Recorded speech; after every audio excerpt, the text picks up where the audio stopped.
Good morning, everybody. Welcome to Prairie Gnome Quilt Company. My name is Jessica, and today I need to change my rotary cutter blades. I have two rotary cutters, and both of them are seeming a little dull.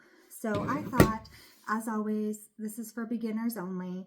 I am not a professional. I want to make that clear in every single video that I do. This is just what I've learned over the next year that I want to share with people who are also learning. I know that sometimes some of the professional outlooks can be a little much for those of us who aren't quite there yet and are just learning. So if that sounds like you, you're a beginner, you've wondered about rotary blades, you want some help, then please follow along. So first, disposal of them. For now, I've changed this a couple of times, but for now, I have a stack of these old plastic boxes. I make some purses and things, so I had some buckles and D-rings and things like that. I keep these boxes and I use them, so my good rotary blades are in the packages in here, and then the loose ones just twirling around, these are ones that need to be thrown out. In the past, I'll save them in here until I'm ready to toss it all. And my oldest child is type 1 diabetic, so we have a ton of sharps containers. I'm not sure what you're supposed to do. I'm not sure what the right thing to do is, but I keep them in this until I throw them into one of the sharps containers, and then I'll toss it out with that. I have in the past, and again, don't shoot me, I know this is probably wrong, but in the past I've also had them in things like this, and then I will close them and tape them up so there's no chance that they'll get out and cut anybody. What you're supposed to do, I don't actually know. The other thing, and again, and this is not a video of which rotary blades to use, I have no idea. I buy what's on Amazon, I buy what I can afford at the moment.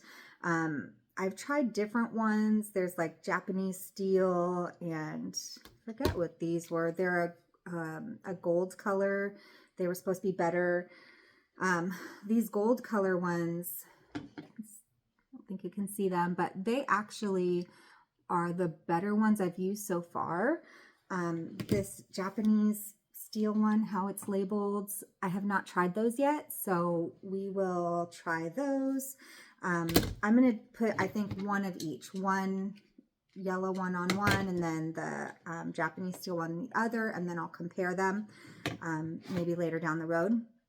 But one thing that always got me as a beginner is when you receive these, and again, not a professional, I don't know the actual answers, but you'll get them and they're covered in oil.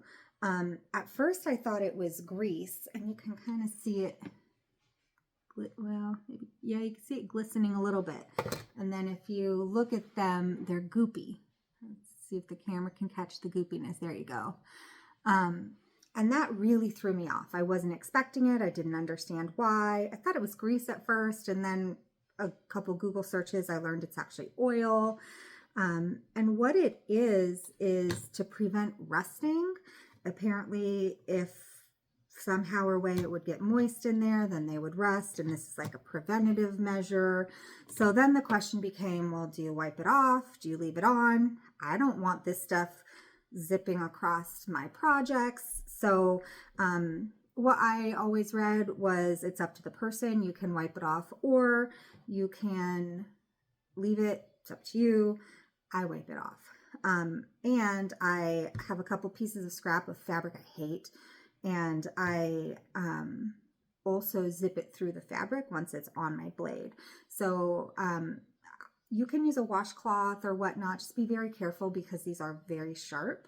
I just take a piece of scrap cloth and very carefully wipe off the blades. I'll take two because now this hand is all oily.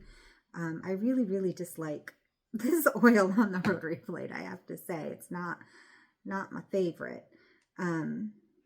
But just kind of both sides, I'm kind of wiping as much as I can. So it looks okay. careful not to cut myself. Flip it one more time. Now, this is something I haven't actually looked up, and I don't know if it's the correct answer, but I was always like, oh, is there a front and a back? If the blade is sharpened one way or both ways, I have no idea. I'll be honest. I don't know. My assumption was that the words on the front, because there are numbers and words, I don't know if you can see them, they should face out. To me, logic. Why would there be numbers on them if they're facing backwards and you can't see them? What is the point of the numbers if you can't see the numbers? So logic tells me that they should face out. So to change your rotary blade, super simple. I kind of keep a finger on the front just so it doesn't fall off as I'm doing it. So you just turn this little wheel, well, it's a nut, I think, technically. This part will fall off. I've got the blade under my thumb, so now we can carefully take that off. I put it in my trash bin, my blade bin, and then we take the new one, again, very sharp. So just because of my logic, I'm going to put the numbers facing outward. So you put it on there so the numbers are facing outward, like so. Hold it with the thumb again. Take your screw bit. This part has, my hands will work today. This part has the screw attached. So put the screw, you see that, through the hole. Now I'm holding both of them with this thumb and turning it over so I can put the nut on the back. So then put your nut back on. Not wearing my glasses, so I can't, it's all blurry. I can't actually see, but that's okay. And then once that's tight and secure, our new blade is on. It's no longer goopy. And I have a little cutting mat here and these fabrics that I do not like. So I'm going to put them down and we'll just do a test. So pop your blade up, see if it's working. Oh yeah, super sharp, works great. So that's all there is to it. If you're wondering up about oil or how to store it, that's what I do. You do what you do. Not sure what's right, what's wrong, but that's what I do. I would say put them in a sharps container in the end. When you throw them away, you don't want a trash man or somebody going through your garbage, heaven forbid, cuts themselves. So that's my recommendation. But like I said, I have also taken these kind of plastic boxes and then taped them up real good so you can't really get inside. And you can write on it, you know, sharps or whatnot. But that's what I do. So in the end, these will stay in here. Again, I'll show you. I have my packs of good ones in their cases, and then anything loose. And then I think, I don't know if I have any over here right now. I just changed a needle, but I think I set it on my magnetic bowl. When I change the needle on my sewing machine, I also throw that in here because it's a sharp. So the blades and the needles will all eventually go in here. And that's it. And then I close this up. I make sure my kids can't get to it or they don't know where it is. Not that they would do anything with it, but especially if you have littles at home, that's probably important. And then this just stays there. So now I have that blade. I'll go change this blade on my own. And I hope that was helpful. If you guys have any questions or need anything, pop them in the comments below. If you have any ideas for beginner videos, you can also pop that in the comments below. I'm looking for ideas on things I can discuss from a beginner's point of view. So anyhow, everybody have a good weekend and thanks for watching. Bye.